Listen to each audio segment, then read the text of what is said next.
Air Jordan 11 playoffs, or breads as they're now known. When they were released in '96, no one had the term bread. They only said playoffs, and they weren't holy grails or anything. But I remember when they retro these in 2000, I bought 3 pairs, and for some reason I returned 1 pair. To this day, I don't know why. I think because I just didn't. I just felt it was too much. It was in excess. I didn't need a 3rd pair, so I returned that pair. And back then, retros were ridiculous in price. I believe it was $89.99 for those retros, and these they cost $135, I believe, or $115. And I remember these. They came out on the day that the Mayans said that the world would end. So that's 21st of December 2012. So product date and everything. 071112 092112 378 037 010. So this is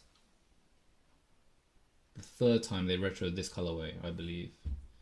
And on the 2000 retros, which no one points out in any video, is that this is reversed. So you see how the Jumpman is in his left hand, it will be reversed and it'll be facing this way, where it'll have the Jumpman with the ball in his right hand, so to speak, depending on how you see this. Like, you could see this as this is his right hand now, and then his body is facing that way, and this is his back. It all depends. It's all relative, right? Because that's the good thing about this Jumpman logo. What I liked about these is carbon fiber, and on my retros there is some cracking, and I prefer these over the Concords because there's no yellowing on the red. That's just obvious, right? There were some little bits here and there that have flaked up, and I just get a lighter and just burn away the threads. Comes with these inside. First time I saw those. I think they came in the 2011 Concord retros, but I didn't bother with those because to me the blue icy sole was just not true to the original, to the OG. So I didn't bother with those. And then the Space Jams as well, the year before, I didn't bother with those. I believe I'm going right. I'm going chronologically correct. But what I'm saying is, I only bothered with these because my retros, on the inside, here, there was like a hole either on the left side or right side. I think because of wear and tear, and they were a size bigger. These are size UK 7. My retros are UK 8. I don't know why. I think when I bought those ones, I thought my feet were gonna grow slightly, so I just bought them rather than just being comfortable. So, which is, looking back, was a bit silly, but you know, you do things. In hindsight, hindsight's always amazing. It tells you where you went wrong, and so on and so forth. And I lace it all the way to the top. I know some people lace it just to here or just to here, but I lace it all the way to the top.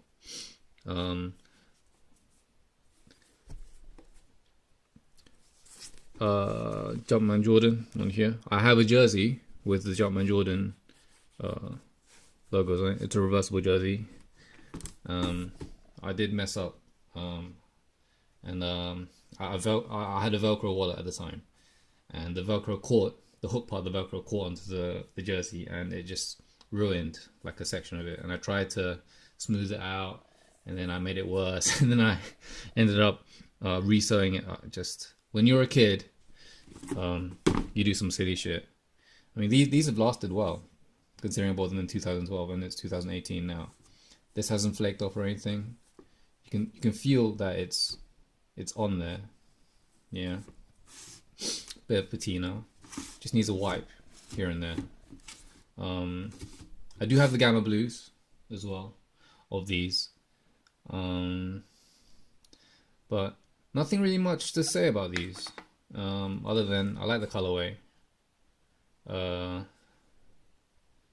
and it wouldn't have worked with this bit as white. I don't think so. If you compare it to the Concords, it just wouldn't have worked. And little bit of a, what we called back in the day, the butt Jordan here, but even more so on the 2000 retros. I never managed to get the OGs. I remember in school when they did come out in '96. Someone had them, and he wore them to go to see Wimbledon. He bunked class to go to see Wimbledon, and OGs back in that time, I remember they were £100.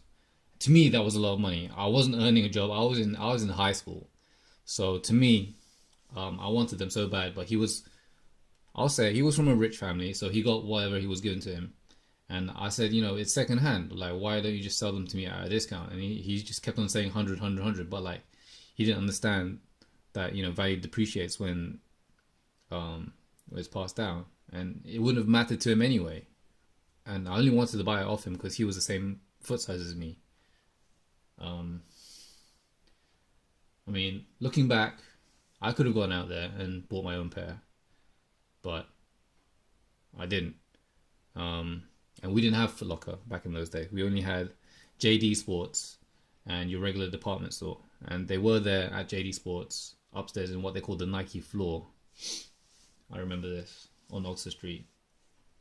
I would go there every weekend just to look at the sneakers, and it was crazy because I wouldn't buy anything. It was like kind of like a perverse kind of window shopping kind of experience for me.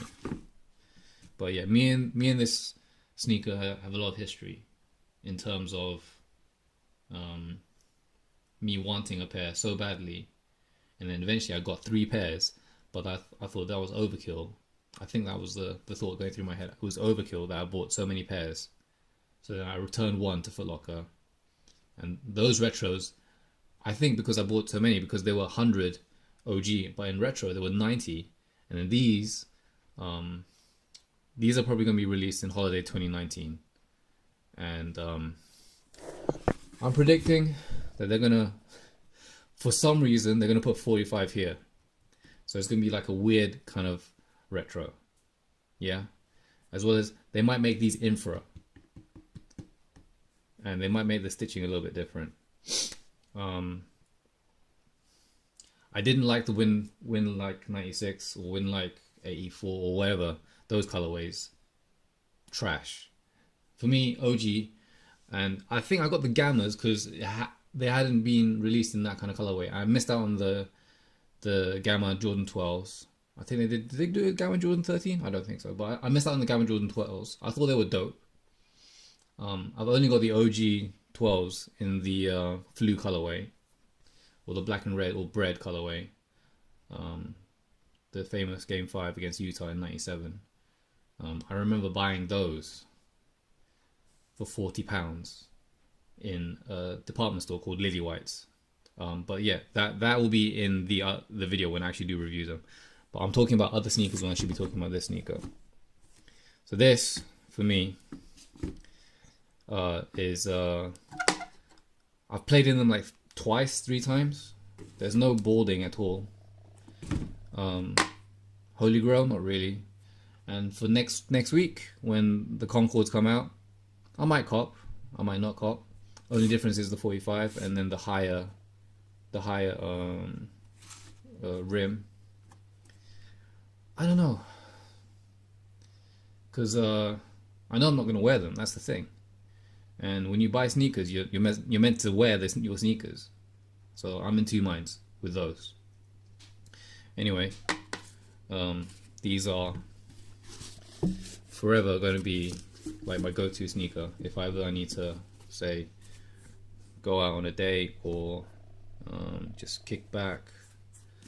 And these are comfortable, and like even though it's white, it kind of accents the black. And when you see videos of Michael playing back in the day, you understood the color choices. Like if this was black, you wouldn't be able to see the sneaker pop on screen. So this was just a great color choice. And I don't understand why they didn't do music videos in these when they actually just preferred the Concords. To me, I prefer a darker sneaker, a blacker sneaker compared to a fuller white sneaker. I've got very rare amount of full white sneakers. Again, you'll see my retro 11 collection later on. I mean, the boxes here, they're the Space Jam and the Concorde in these two boxes. So I'll show them to you later. All right, 10-minute video. Damn. Okay. So yeah, 2012 Jordan 11 Breds retro.